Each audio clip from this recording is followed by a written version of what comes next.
Assalamu alaikum, dear medicos. I hope you will be fine by the grace of Allah Almighty. My name is Muhammad Shoaib. Today we explain about the famous disease, as you know that Marfan syndrome disease. Marfan syndrome disease is very famous disease about the structures of human body because Marfan syndrome disease affect the structures of human body and also Marfan syndrome disease we can say that affect the bones of human body because it creates abnormalities in the length of human bones. Marfan syndrome disease uh, affects many clinical features as like eyes problem, abnormal chest, abnormal heart, abnormal lungs problems, tallness, thin body frame, long arms, legs, and fingers. In Marfan syndrome disease, you can easily differentiate that the people of Marfan syndrome they contain eyes problems as like upward, downward, and if we talk about lungs, then the aorta of the human heart, when the structures of human body as like sternum, manubrium body, xiphoid, many parts of sternum uh, can change the structures of their location, then also affect the heart structures, lung structures, many other things. Dear medicos जैसे कि आप जानते हैं कि Marfan syndrome disease जो है ना ये एक इनहेरिटेंस विरासती बीमारी है जो कि पेरेंट्स से ऑफ स्प्रिंग में ट्रांसफ़र होती है। Marfan syndrome disease clinical feature में अगर हम बात करें इसकी हिस्ट्री को, ये जो डिज़ीज़ है मैक्सिमम ये देखा गया है कि ये अपने पेरेंट्स से ऑफ स्प्रिंग में जो है ना वो ट्रांसफ़र होती है। मार्फन सिंड्रोम डिजीज़ जो होती है ये एक स्पेसिफिक प्रोटीन के ऊपर जाकर उसकी स्ट्रक्चर को डिस्टर्ब करती है, जिसकी वजह से ह्यूमन बॉडी की जो बोन्स होती हैं उसमें एबनॉर्मेलिटीज़ क्रिएट्स होती हैं। ये वेरी फेमस एमसीक्यूज है कि मार्फन सिंड्रोम डिजीज़ में कौन सी प्रोटीन इसमें सबसे ज़्यादा इफ़ेक्ट होती है और किस क्रोमोसोम्स के ऊपर होती हैं और जीन्स म्यूटेशन कब क्रिएट्स होती हैं। ये सारी चीज़ें जो है ना आज के लेक्चर में हम डिस्कस करेंगे और इस लेक्चर लेने के बाद आप इस काबिल हो जाएंगे कि मार्फन सिंड्रोम डिजीज़ वाले पेशेंट को आप दूर से देख के आप इजीली डिफ्रेंशिएट कर सकेंगे कि इसमें मार्फन सिंड्रोम डिजीज़ के सिम्टम्स हैं कि नहीं है। As like first of all हम ये डिस्कस करते हैं कि किस प्रोटीन के ऊपर इफ़ेक्ट करती है, क्योंकि ये वेरी इंपॉर्टेंट एमसीक्यूज़ एग्ज़ाम के पॉइंट ऑफ व्यू से ये एमसीक्यूज़ आता है कि मार्फन सिंड्रोम डिजीज़ किस प्रोटीन के ऊपर इफ़ेक्ट करती है और प्रोटीन के किस क्रोमोसोम को जाकर इफ़ेक्ट करती है, किस क्रोमोसोम नंबर को। तो हम डिस्कस करते हैं। डियर मेडिकोज, फिब्रिलिन प्रोटीन के बारे में आपने सुना होगा। फिब्रिलिन प्रोटीन की जो क्रोमोसोम नंबर 15 होता है उसके ऊपर जीन्स म्यूटेशन क्रिएट्स होती हैं। जब जीन्स म्यूटेशन क्रिएट्स होंगी तो डेफिनेटली हम ह्यूमन बॉडी की जो स्ट्रक्चर होगी वो डिस्टर्ब होगी। क्यों? वेरी इंपॉर्टेंट एमसीक्यू, जो फिब्रिलिन प्रोटीन होती हैं इसको हम स्ट्रक्चरल प्रोटीन भी कहते हैं। फिब्रिलिन प्रोटीन को हम क्या कहेंगे डियर मेडिकल? Structural protein. ये ह्यूमन बॉडी की जो स्ट्रक्चर्स, जो सेल स्ट्रक्चर बनाते हैं, सेल की स्ट्रक्चरिंग में वेरी इम्पोर्टेंट रोल प्ले करती है फिब्रिलिन प्रोटीन। तो मार्फन सिंड्रोम डिजीज़ में जब जीन्स की म्यूटेशन होती है क्रोमोसोम नंबर 15 के ऊपर जाकर ये इफ़ेक्ट करती है, जिसकी वजह से मैनी सिम्टम जो है वो पेशेंट में देखी जाती हैं। सबसे पहले अगर हम बात करें आर्म स्पैन की, अगर आपने पेशेंट देखना है मार्फन सिंड्रोम डिजीज़ का, उसके आर्म स्पैन की लेंथ को लेफ़्ट से राइट दोनों आर्म स्पैन की लेंथ को आप मेजर करेंगे। आप आर्म स्पैन की लेंथ को मेजर करें और ह्यूमन बॉडी की कंप्लीट लेंथ को मेजर करें। जब आप ह्यूमन बॉडी की लेंथ को देखेंगे और आर्म स्पैन को देखेंगे आप इजीली डिफ्रेंशिएट कर सकेंगे कि इसको मार्फन सिंड्रोम डिजीज़ है कि नहीं है। मार्फन सिंड्रोम डिजीज़ में वो पेशेंट मुब्तला होगा जिसके आर्म स्पैन की लेंथ उसकी एक्चुअल लेंथ से ज़्यादा होगी तो वो पेशेंट जो होगा मार्फन सिंड्रोम डिजीज़ में मुब्तला होगा। अगरचे उसकी एक्चुअल हाइट जो है वो ज़्यादा है और आर्म स्पैन का साइज़ कम है तो आप कह सकते हैं कि ये मार्फन सिंड्रोम डिजीज़ में मुब्तला नहीं है।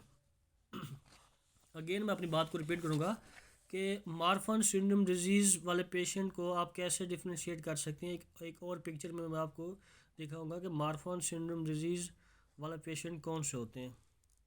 तो डियर मेडिकोज आप लेक्चर लेने के बाद आप इस काबिल हो जाएंगे कि आप इजीली बता सकते हैं कि इस पेशेंट को मार्फन सिंड्रोम डिजीज़ है कि नहीं है। डियर मेडिकोज ये पिक्चर आपके सामने नज़र आ रही है। अब इस पेशेंट की आर्म स्पैन की लेंथ को जो है ना वो मेजर करें।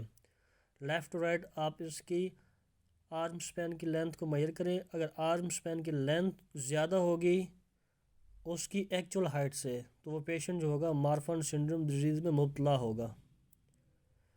जैसे कि आपको डायग्राम में इजीली नज़र आ रहा है, मार्फन सिंड्रोम डिजीज़ एक विरासती बीमारी है जो कि हमारे कनेक्टिव टिश्यू को बैडली इफ़ेक्ट करती है और उसमें क्या क्रोमोसोम नंबर 15 के ऊपर जो कि फिब्रिलिन प्रोटीन जिसको हम स्ट्रक्चरल प्रोटीन कहते हैं जीन्स म्यूटेशन होती है FBN1 के ऊपर।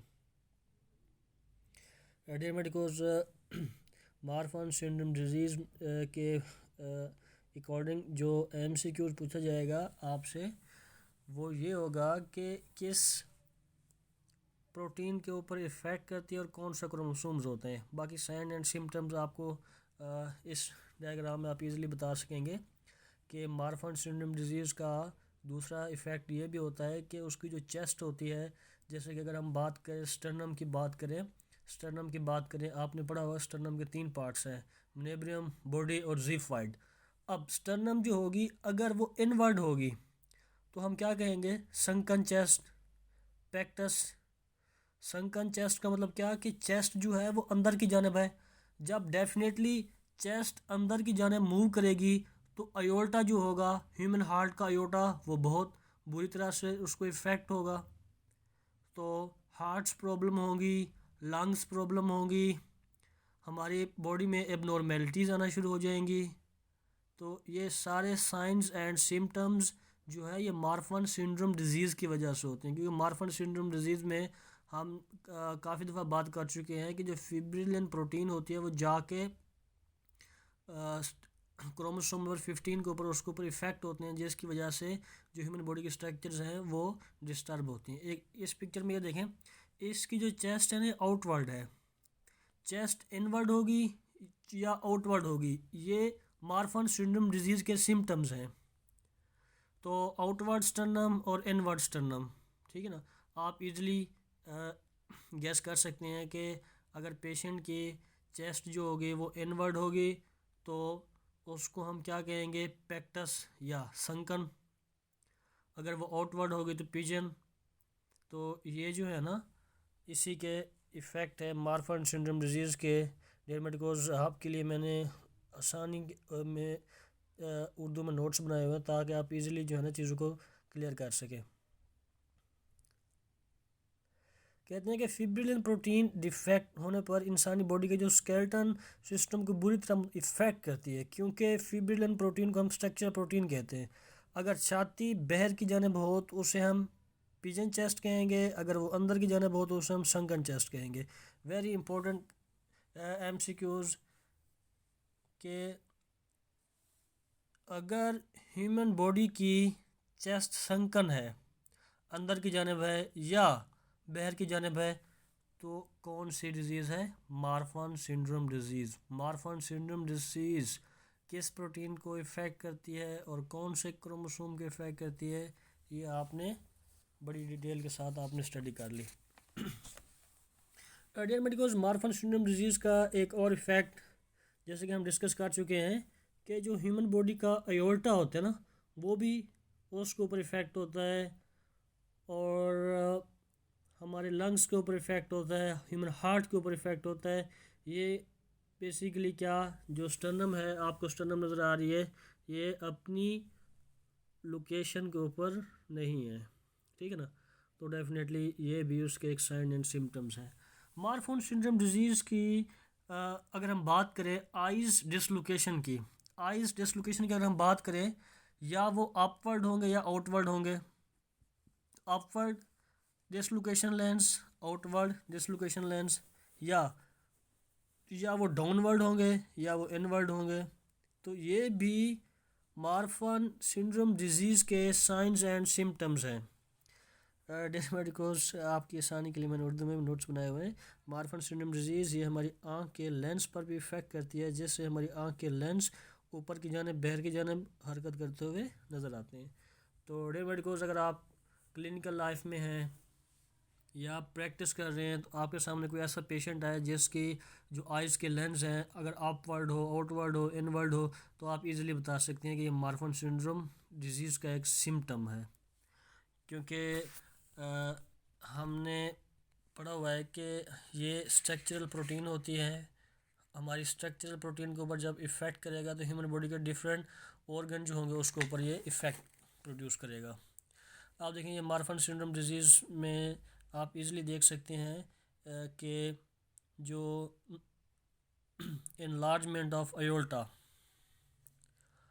एक पिक्चर में जो है ना आपको दिखाया गया कि नॉर्मल अयोल्टा है, दूसरी पिक्चर में आपको दिखाया गया है कि अब नॉर्मल अयोल्टा है। और नीचे आप इजीली आप स्टडी कर सकते हैं, मैंने पॉइंट्स बना के बताए हुए हैं आपको आपकी आसानी के लिए। और स्क्लेरोसिस जो है ना वो भी मार्फन सिंड्रोम डिजीज़ की वजह से होती है। कम्फोसिस भी मार्फन सिंड्रोम डिजीज़ की वजह से होती है, क्योंकि जो हमारी बोन्स होती हैं, आपने मेरे पहले वीडियो लेक्चर में मैंने एक्सप्लेनेशन की हुई है वर्टेब्रल कॉलम की, कि सर्वाइकल बोन्स कितनी है, थोरेसिक कितनी है, लंबर कितनी है, सैक्रम कितनी है और कोक्सिक्स कितनी है। टोटल हमारे को 33 बोन्स होती हैं। सर्वाइकल में 7, थोरेसिक में 12, सैक्रम में 5, कोक्सिक्स, सर्वाइकल, थोरेसिक, लंबर, सैक्रम और कोक्सिक्स। पहली में 7, फिर 12, फिर 5, फिर 5 और आखिर में 3 या 4, ये आपस में कंडेंस हो जाती हैं। अच्छा, स्क्लेरोसिस एक ऐसी डिजीज़ है जिसमें ह्यूमन बॉडी का जो वर्टेब्रल कॉलम होता है वो बिल्कुल क्लियर नज़र नहीं आ रहा होता। अगर हम उसकी लेंथ की बात करें, लेंथ उतनी ही रहेगी, लेकिन वो अपनी स्पेसिफिक शेप में नहीं होगा, वो अपनी ओरिजिनल स्पेस से डिसलोकेट हो जाएगा, अपनी शेप जो है वो चेंज कर लेगा। डेफिनेटली जब शेप चेंज करेगा तो ह्यूमन बॉडी में एक एबनॉर्मेलिटीज़ आ जाएंगी, वो सही तरीके से जो है ना खड़े नहीं हो पाएंगे, उन्हें प्रॉब्लम्स होंगी, उन्हें सोते वक्त प्रॉब्लम होगी, चलते वक्त प्रॉब्लम होगी, तो मैनी प्रॉब्लम्स उनको फेस करनी पड़ेगी लाइफ में स्क्लेरोसिस और कम्फोसिस के दौरान। तो उसके नोट्स भी मैंने आपके लिए बनाए हुए हैं कि स्क्लेरोसिस क्या है और कम्फोसिस क्या है। डेविड कोर्स अगेन देख लें आप अयोर्टा के बारे में। अयोर्टा जो होगा वो इनलार्जमेंट ऑफ अयोर्टा होगा। इनलार्जमेंट ऑफ अयोर्टा क्यों होगा? क्योंकि आपने स्टडी की हुई है कि चेस्ट जब संकन चेस्ट होगी तो डेफिनेटली जो हमारी स्टर्नम है, स्टर्नम के तीनों पार्ट्स नेब्रियम, बॉडी और ज़ीफाइड, ये इनवर्ड मूव करेंगे। जब इनवर्ड मूव करेंगे तो जाके अयोर्टा को डिसलोकेट करेंगे। डिसलोकेट करने का मतलब क्या? अपनी पोजीशन से उसको हटा देंगे। जब कोई चीज़ अपनी पोजीशन से हटेगी तो उसके साइज़ में या वो इंक्रीज़ होगी या डिक्रीज़ होगी। जो एबनॉर्मल अयोर्टा होता है, एबनॉर्मल अयोर्टा का एक साइंस होता है कि वो इनलार्जमेंट, उसका साइज़ बढ़ जाता है। तो ये भी मार्फन सिंड्रोम डिजीज़ का इफ़ेक्ट है। एक और आपके सामने एमसीक्यू दिखाया गया है कि inward outward eyes dislocation. Dear medicos very important MCQs about any भी एग्ज़ाम में ये एमसीक्यू आया हुआ था कि एक पेशेंट आपके पास आया है, उसका जो लेंस है, आइज़ का लेंस है वो आउटवर्ड है। तो बताएं ये कौन सी डिज़ीज़ का सिम्टम्स है और इसमें कौन सी प्रोटीन इफ़ेक्ट कर रही है और किस क्रोमोसोम के ऊपर इफ़ेक्ट कर रही है। डेमेडिकोज आप इजीली देख सकते हैं कि इस पिक्चर में मार्फन सिंड्रोम डिजीज़ वाले पेशेंट दिखाए गए हैं, क्योंकि ये बहुत टालनेस इनमें आ गई हैं। इनका जो स्केलेटन सिस्टम है उनमें डिफेक्ट नज़र आ रहा है। आर्म स्पैन का साइज़ काफ़ी ज़्यादा है, इनकी लेग्स काफ़ी बड़ी बड़ी हैं। तो अगर नॉर्मल सूरत में देखा जाए तो आर्म स्पैन का साइज़ इंसान जिस्म की लंबाई से कम होना चाहिए। मगर मार्फन सिंड्रोम डिजीज़ की वजह से आर्म स्पैन का साइज़ जिस्म की लंबाई से ज़्यादा है।